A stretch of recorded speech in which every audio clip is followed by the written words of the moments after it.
Most of us don't really understand that there is an answer to every question. There's a solution to any business problem. You just have to be willing to do the research, the work, the processing, and most importantly, the legendary Jay Abraham. He's just a marketing master. He is the type of individual that has a mind that thinks on multiple levels. At this point in my life, I probably wouldn't be here without my mentor, Jay Abraham. Life is a series of mentors, and Jay Abraham is absolutely the best in that area. Alrighty guys, today's guest is a speaker, an author, an entrepreneur, and is one of the world's top business and marketing coaches. My friend, the $21.7 billion man, Mr. Jay Abraham.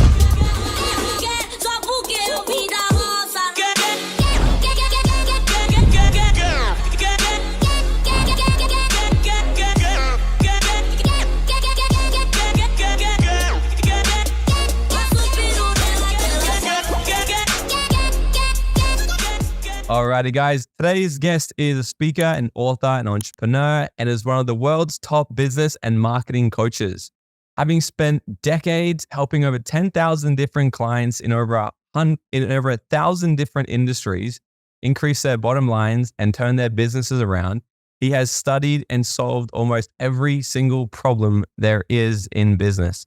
He has sold out seminars for his proven business methods all across the world in multiple countries across Asia, Australia, Europe, and America, and Forbes call him the real thing and labeled him as the top 5 executive coaches in the whole country. So please help me, man, who has now been featured in Forbes magazine, Success magazine, Entrepreneur magazine, The Washington Post, Huffington Post, and so many more for his business and marketing results for hundreds of thousands of people around the world. My friend, the $21.7 billion man, Mr. Jay Abraham. hello, how are you? I am living the dream. How are you? So good to have you on here and to have a chat with you. I've been living the dream for 40 some years in this field. So dreams can't become reality. So that is great. So let's get on with it. And I told you in respect for your audience that you had more time allocated. I have a personal scheduling conflict, which forces me to be a little more brief today, but I hope I can give some really remarkable and profound value to your viewers, listeners, all the people that will watch or hear it. And I hope if it is well received, we can do some more. So yeah, absolutely. In your hands. Just ask me your questions, sir. Yeah. So where we can see if these guys really get a lot of value from this and they share it and they ask for a round 2, maybe we'll have to bring Jay back for a round 2.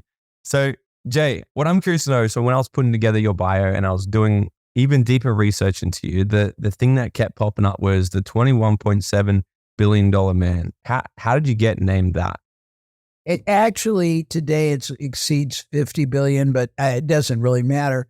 We took the very minimal amount that was documented. When I stopped calculating, we had over 100,000 documented success stories from around the world. And we took the minimal amount that they were reporting that they had added and we annualized it. And then we divide it in half and divide it in half again. And that doesn't count all the new people we have influenced and all the people they have influenced with my body of work. For example, Tony Robbins teaches my 3 ways to grow a business, 10-10-10, and all his business masteries, his advanced business masteries.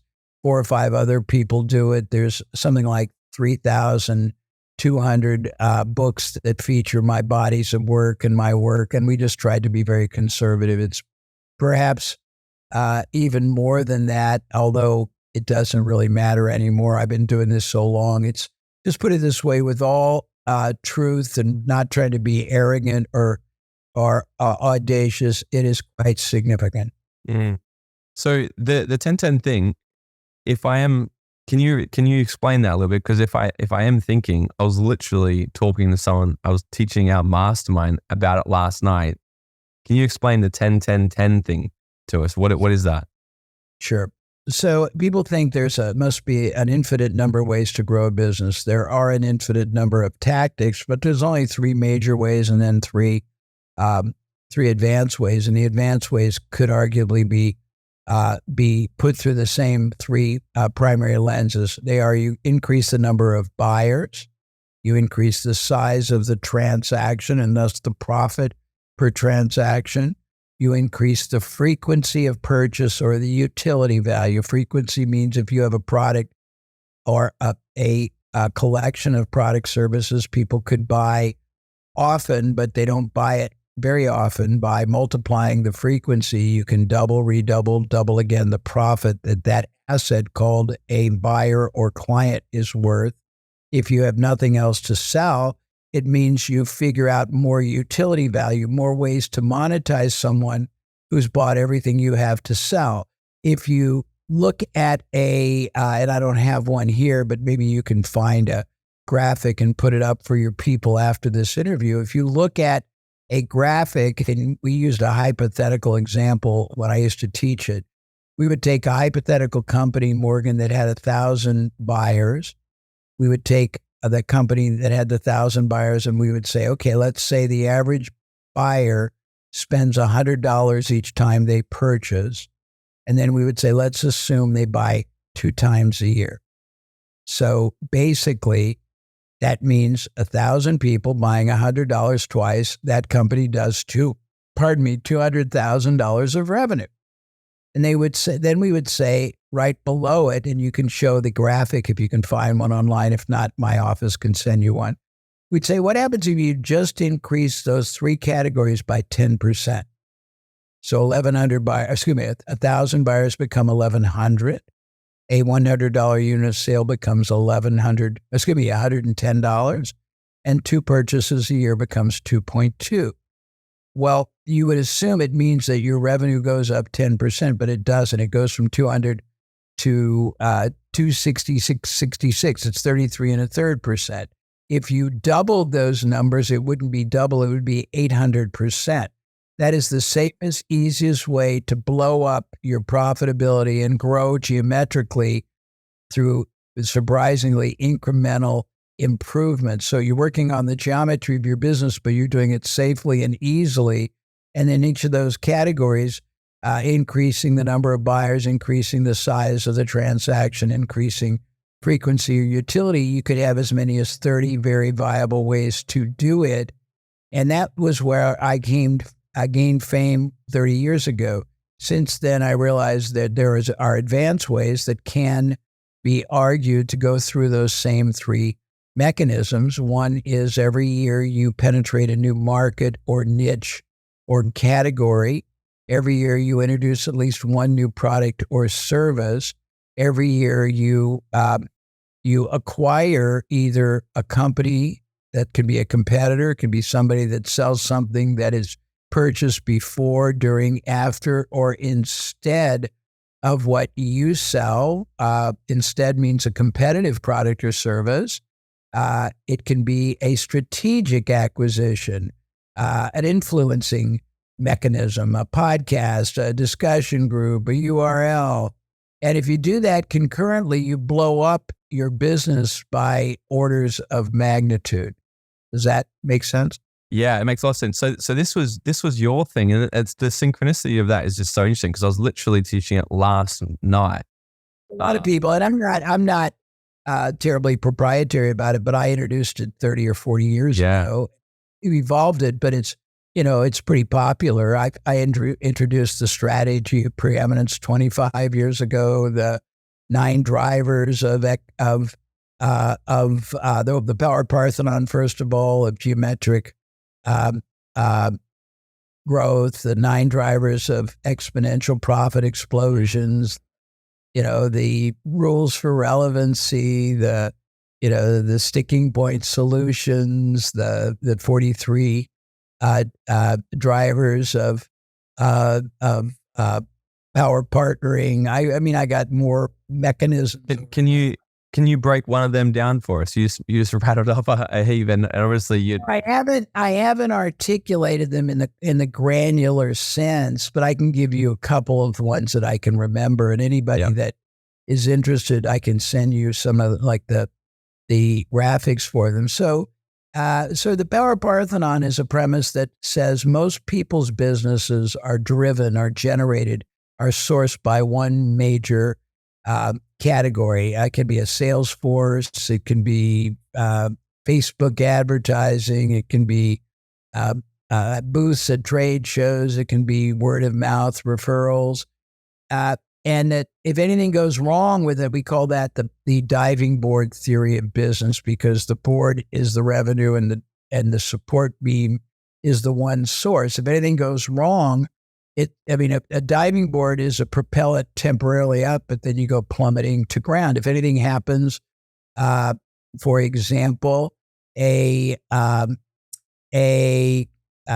say the algorithm changes, a platform loses its popularity, you get a COVID, and you can no longer go to the trade shows, or you can't call on somebody at their office. If you don't have alternative sources, you are screwed. If you interview, I don't know how many people that are entrepreneurs follow your work, but let's say you had 100,000. If you interviewed all 100,000, 20% might have a sales force, internal, external, commission, salary, independent, distribution, franchisees. 10-20% might do digital marketing. Social media might be, or SEO might be another one. But when you look at it, if 100% of your business comes from one pillar and you added, we try to get our clients to have between 7 and 8 more. And if each one is 10% minimal additional revenue, then it's 10, 10, 10, 10, 10, totally different than the three-way 10, 10. And you also penetrate markets with different sourcing mechanisms from different vantage points, and oftentimes in ways you couldn't do with the main one you do now. And then if you want to really get sublime, you can have a sub-pillar. So example, I can say you should have most people who get a lot of business from word of mouth or referrals, Morgan, don't even have one formalized, systematized referral generating strategy that they adhere to constantly. We've found, because I've worked with 1,000 industries, we found over 125. You could have a pillar that says referrals, and underneath it, you could have not 125, no way, and not even 25, but maybe 5 if you're doing none, and your whole business is driven by intermittent and episodic referrals. Imagine if you had formal ones generating it all the time. It could blow up your revenue for no corresponding expense, because a referral generated buyer buys quicker, negotiates less, buys more often, buys more things, is more enjoyable, easy to deal with, refers more people, costs nothing to acquire. And so, I've studied all these things. So that's just one category. Yeah. The category is the 9 drivers. It's that by small changes produce big impact. Change your marketing, you change your results. Change your strategy or become strategic, you change your results. You change your business model, you change your results.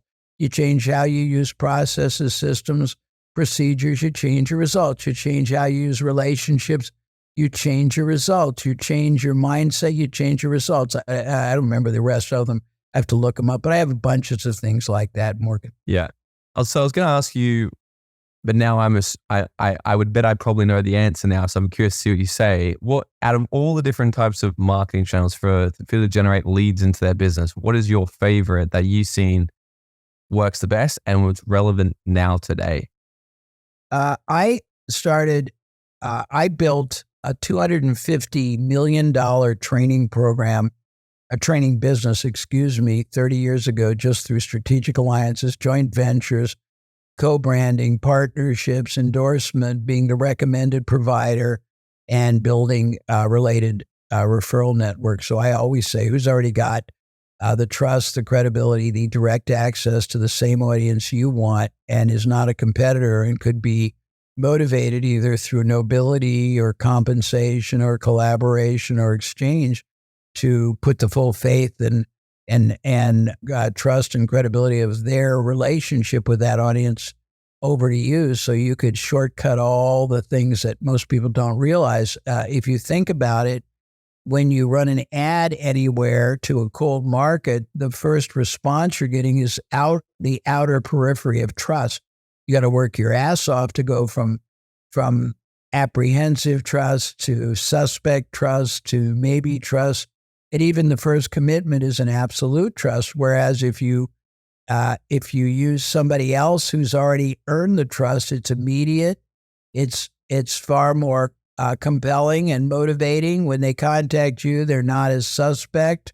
They're ready to make a purchase as opposed to being just contemplative. So everything about, and also you can move fixed cost to variable. You don't have to pay anything until there's a result. You pay a partner, an endorser, a joint venture, a share, or a bounty per transaction generated, not speculating on uncertain advertising that may or may not pay off. Mm. How have you seen business change from, like, obviously when you started, you said nearly 4 decades ago now, right? Like how have you seen business change from then to now? Has it changed a lot? Do we overcomplicate it now, or are we playing in a completely different ballgame now? Yes, that it's changed a number of ways. First of all, concentration is minimal now.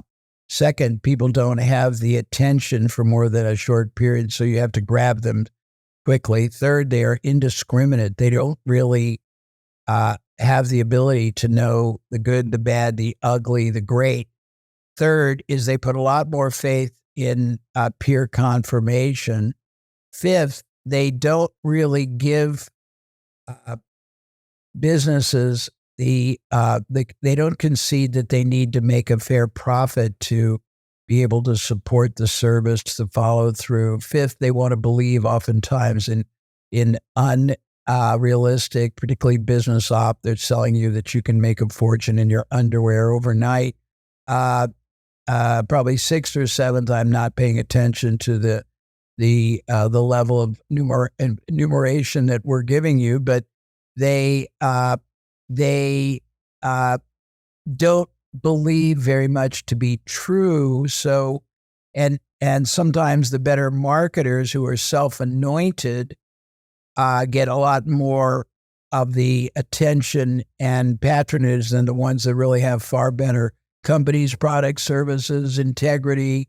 A lot of young people that have never been through very much economic volatility, and they're young, and it's not knocking young people, but they purport to be these omnipotent experts. And the first time something goes wrong, they're probably going to get their heads handed to them. A lot of people sell in the information world tactics, and they would have an unsuspecting seeker of opportunity believe that a tactic alone is going to produce a sustainable and a meaningful life income when it's only a short-term panacea. I could go on, but there's a few things. What's up, Dream Nation? Have you ever wondered how far ahead your life would have already been if you had got access to this type of content at a younger age? Look, this is why I need your help. I'm trying to build the #1 personal development platform out there to teach you guys the tips, tricks, and attitude of what it takes to live your dream life, and to bring the type of education that we all wish we had in school. This show only grows by word of mouth and new subscribers, so it would mean the world to me if you could smash that subscribe button right now, leave us a 5-star written review, or drop a comment below and share this episode with a friend. I would be forever grateful. All right, now let's get back into this episode. And what about with the world now with social media? AI is coming, or it's here. Is it easier in sense to, like, are you seeing entrepreneurs being able to start now and succeed a lot easier? Or is that reason in itself what makes it more challenging now than what it used to, because there's a lot more people actually doing it? Like you said before, it's hard to get attention because everyone can get on social media. I think it's going to require the ability to think at a deeper, more meaningful level. I think that a lot of people have sold people on the fact that all you have to do is follow formulaic templates and not do much else, and you can do okay. And I think early in the process it worked, but today, to really capitalize on AI, you don't just put a superficial prompt in. You got to be very good at giving it very clarified and very not complex but precise direction, and you've got to keep being willing to take it deeper and deeper. And if you don't have a context of what to ask and how to really redirect it, you're going to get a superficial answer. For example, we have a colleague that's doing a launch, and I saw the first tier of emails they're using, and they went to Chat GPT, probably 4, and they're okay, but they're very bland and they're very nondescript, and they don't really enumerate the real hot buttons that would rock somebody's boat and make them even want to be part, and it's because they didn't really know to ask it the deeper, more concrete and related questions that would get the dimensionality that would have it resonate with the audience. I think it's good and bad. If you're somebody that really can't be that isn't willing to think at a deeper level and do the work, then you're going to get your head handed to you. If it's somebody that can outthink, innovate, out value others, and you use AI to do it, and you're not trying to get a superficial, easy, instant panacea outcome, you're going to own the world, because I think people who can think at a deeper level are going to have a much easier chance of succeeding. I mean, it doesn't matter whether the world is going to be far more complex in the generic sense. Being complex generically doesn't mean you have a lot of viable competitors if you understand how to reach the market in a more meaningful way, how you understand how to communicate more powerfully, if you understand how to make greater value propositions, take risk away, and reach them at a more in a deeper and authentic level. I think a lot of marketers, younger ones today and aspiring ones who buy courses, don't really have a connection to the real heart and soul of what drives their target audience, what those target audience are trying to get away from or closer to, and why, and what's really going on in their mind and how their life exists right now. And I think that great success stories will be people who really try to appreciate, understand, examine, acknowledge, and communicate at a much greater level with their audience, that I understand who you are and I have the solution you want. And here, let me prove it to you. And I don't think that has been as meaningful of a necessity. So that's just my opinion. Yeah. So people pay you to come into their business. You come and consult their businesses. You turn it around. You increase their profits. You really just throw some gasoline on their fire. Through all the time you've come and worked with people, what has been some of the most common problems you see happening in businesses as you enter? And what is your kind of go-to to sort of help flip that? Well, I think I'll give you a quick litany. First of all, they really don't have any advantage. And if you have no advantage, you're lucky as heck if you get business just because of, a perseverance or location. Second, they care more about their business, product, or service than the betterment or the value they're creating for their client. Third, they're playing a short game and they don't understand strategy, business model, value creation, distribution channel, all the drivers of sustainable business growth. They're playing a very short-term game that is tentative. It can be profitable, but it's not going to be sustainable if you don't have the other part.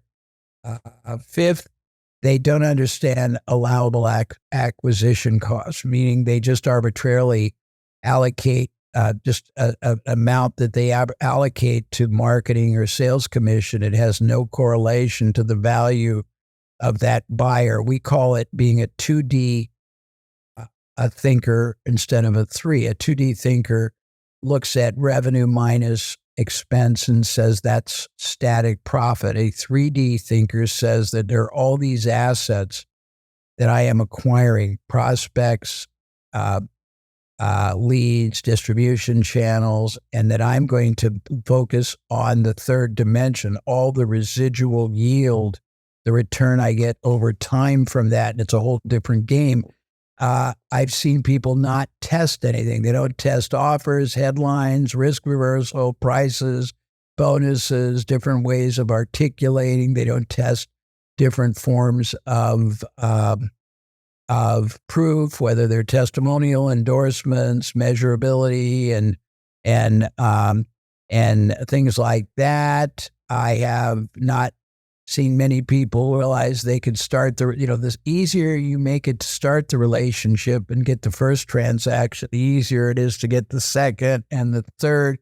And most people don't try to see if they can come up with an easier entry-level product, service, or process. I can go on and on.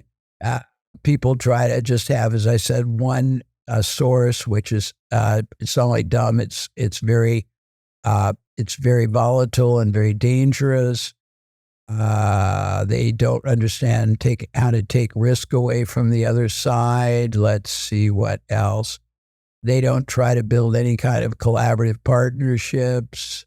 They don't recognize that expertise can be correlated to higher performance, whether it be money making, productivity enhancing, expense reduction. So they don't really seek to acquire expertise and apply it. Those are more than a few. And then I find people that get excited about wanting a new drug every month, and they don't want to do that, the first thing that they're supposed to do. And if they do something that works, they don't sustain it. I mean, if you just did those few things I just rat-tat-tatted off, any business would be dramatically enhanced. When you started off, would you say you had the gift of the gab? Like, were you highly skilled in sales or marketing or anything like this first? Or did you start off with a hunger to just learn and get better?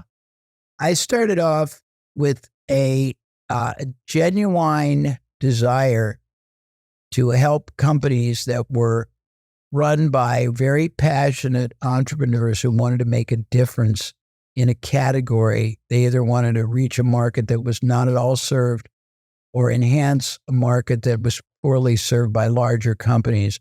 And I wanted to help them get everything they could out of the time, the effort, the opportunity, the commitment, the action. I wanted their market to really appreciate them. And that's what drove me. And through that motivation, I became more articulate, because I found that if I couldn't compellingly help somebody see higher, better, faster, safer, alternative ways to do it, then I couldn't help them achieve the goal that I was committed to attain for them. So I've helped 300 experts, and they're all world-class experts, not, localized ones. And most of them had very sophisticated methodology that they came to me not to help them with, but to help them command the value that methodology could represent to an audience that recognized its value.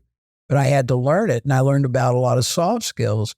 For example, Stephen M. R. Covey has proven that if you can really master his 13 characteristics of high trust individuals and organization, you can triple both your total results, sales. You can triple the speed of closure, accelerating the sales cycle. You can triple the amount of collaboration you get out of your team, which means enhanced human capital performance. Sally Hogshead studied the fact that if you come across as being more fascinating, people will respond positively to you, all things being equal. Roger Love studied strategic communication, that you could basically, by different ways of communicating, tonality, inflection, cadence, pausing, you could get another 300% impact. And there's all these experts. Another man, Nick Sonnenberg, is a master at operational efficiency, and he helps you save 5 to 10 hours a week of wasteful time. Well, when you have all that kind of power and people don't utilize it, it's almost a tragedy or a travesty. So to give you some context to this next question, so my biggest, currently in my business right now, where we sort of feel like there's a ceiling is in scaling it, because I'm extremely good at certain things. I'm just really good at doing some marketing and sales and the actual just creativeness of taking the business to the next phase. Where I suck is management and operations. I suck heavily there. So for the entrepreneurs and business owners who may be in similar positions, when it comes to this kind of, crossroad, what would you sort of recommend? Is it the time for us to actually focus on things that we are good at and hire the people to be in the management positions? Or do we need to suck it up and actually learn the operations of it as well? I'll give you, and I'm going to have to stop rudely, but I'll give you a great conclusion. First of all, if you're going to hire people, hire the best and cry only once when you have to agree to pay them, because a superstar is probably 10 or 20 times better than a mediocrite, somebody who's just average. Number two is we have a whole program we created years ago called the Unlimited Business Checkbook. And the premise is that you never have, and you never should think you have, any kind of a resource impairment, because there's always somebody else out there, whether it's a company or an expert or an individual, who possesses what you are missing. And all you have to do is figure out how to solve what they want and correlate it to what you can compensate them with, whether it's performance, whether it's an exchange, whether it's an equity. Also, there's always somebody else out there who your problem is the solution for. Somebody asked me one time what my strategy of management was, and I said, my management strategy is called joint venturing. I can't manage worth a crap, but I find larger companies with alligator to feed type overheads with enormous staff of experts, marketers, logistics, fulfillment, all kinds of teams that I don't even have the ability to manage. And I partner with them because they have more motivation than I do to run my business up much higher, because they needed to contribute if I make the right deal with them, or they have skill sets. And you're giving equity to them. You give equity, you can get percentage, you could give a share of the savings, you could get a share of the reduction in cost if they can help you buy, if they perform certain services. You can syndicate with 10 other people that aren't competitive, that have the same problem, and get sort of a universal CEO, CFO, marketing team. There's always a way to do it. The question is that most people, and I'm not taking you to task, but I'll give you a very provocative epilogue cliffhanger for today that we can pick up on our next, if you want to do a next one. It really and truly, most people don't try to pursue the alternatives. I will give you a story, and it's a very interesting one. I have an interest in 5 masterminds all over the world. And one of them is with a bunch of dentists. And we were doing a session with them one time. And I went around, I said, what's your biggest, in your opinion, impairment? And one of them said, I would love to have an executive assistant that would basically remove me from the things I can't do, or that bog me down, so I could do more of the things that I thought would make me money. And I said, why haven't you done it? He said, I wouldn't even know how to hire one, and I wouldn't know how to train and motivate and manage one. And I said to this group, does anybody have a phone or an iPad or a computer with them right now? And they all did, of course. And I said, let's go on to YouTube. And I'm watching the clock. And I said, let's program how to hire an executive assistant and see if anything comes up. And about 200 videos came up. And I said, let's now see how to train an executive assistant and see if anything comes up. And I said, now let's see how to manage an executive assistant. And I said, how many of you have even done any of that? Nobody. So, I mean, we have a client, very interesting. He was in a totally different business. And one day he discovered artificial turf, fake grass. And he thought that would be a really cool business, but he knew nothing about it. But he was very diligent. He went online and he looked up on YouTube how to start an artificial turf business. And he found, 50 or 60 videos. He watched them all. And now he does $20 million of artificial turf sale because he did the work. So my conclusion, not just to you, but to anyone, is And I'll tell you one final, and then I must go, and I apologize. So years ago, when I started helping Tony Robbins, he was doing an intervention where he basically works with people at one of his expensive programs, Date with Destiny. And this man comes up and he says, I've tried everything to grow my success. And Tony said, everything? The guy said, everything. And I said, great. Tell me the last 20, 30, 40 different businesses you look to buy. Tell me about maybe 10 or 15 of the business brokers you've talked to. Tell me about some of the companies you've gone in and offered to intern with to earn equity. Tell me about some of the skills you've tried to learn to make yourself more valuable. Tell me about some of the franchises you've investigated. Tell me about, maybe 20 or 30 of the career retrainings you've investigated. And of course, the guy had done none of those. And he melted philosophically into like a tepid pool of water and just rolled back to his seat. Most of us don't really understand that there is an answer to every question. There is a solution. If you have a terminal illness, maybe not. Other than that, there's a solution to any business problem.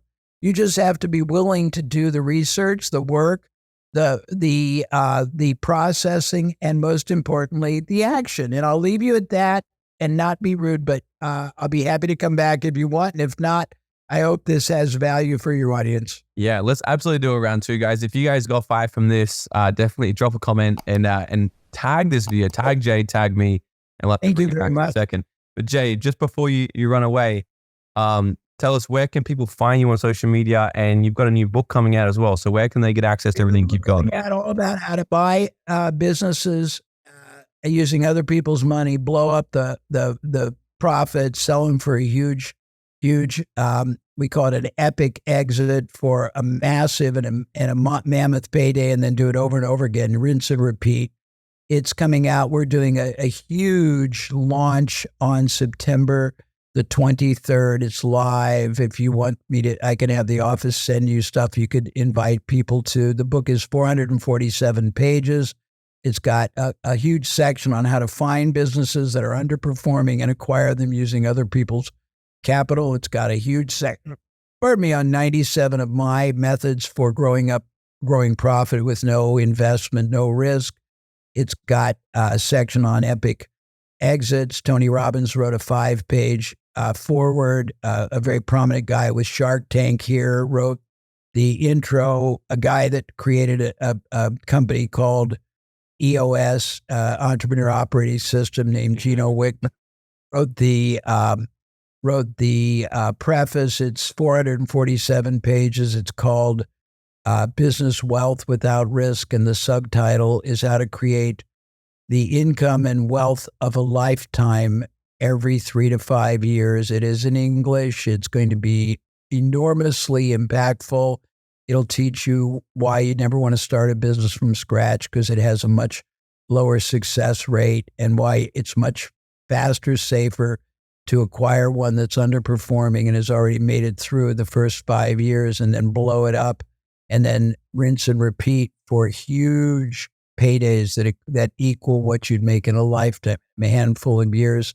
And if you want more on it, I'll give you stuff. If not, just September 23rd, there's a launch. Yeah, we'll drop all of it in the thing below. And Jay, just before you run, I've got a final question for you. Are you ready? This is how we finish every episode. If you were to go back to your 18-year-old self and give him 30 seconds of advice, what would it be? It would be I helped people all over the world grow their business, and I got fabulous fees and profit shares, but I never took ownership. I have transformed people's wealth, and I'm very prosperous, but I didn't take ownership myself. I would only want to concentrate on creating assets that had very strong capability of growing in value many times more than what I was making, and also was stable. Like an information marketing company, as profitable as it can be as lifestyle, they're not worth very much. A SaaS company that has 5 or 10,000 people paying you $50 or $100 a month might sell for 20 times EBITDA. So you want to basically say, if I don't want to keep working all my life for a good income, I need to refocus my mind on creating assets that keep working harder and harder for me and also keep multiplying dramatically in value where people will stand in line anytime I'm tired of it, done with it, want to move up to a higher challenge or retire. People will stand in line for the privilege of overpaying because it's that valuable. Okay, goodbye. Awesome. Thank you so much for listening. And if you got value from this episode, it goes such a long way. If you can just take 20 seconds of your time, leave me a 5-star rating and written review, then screenshot this episode and share it to your story. And make sure you tag me for that shout out. And until next time, guys, go out there and dream out loud.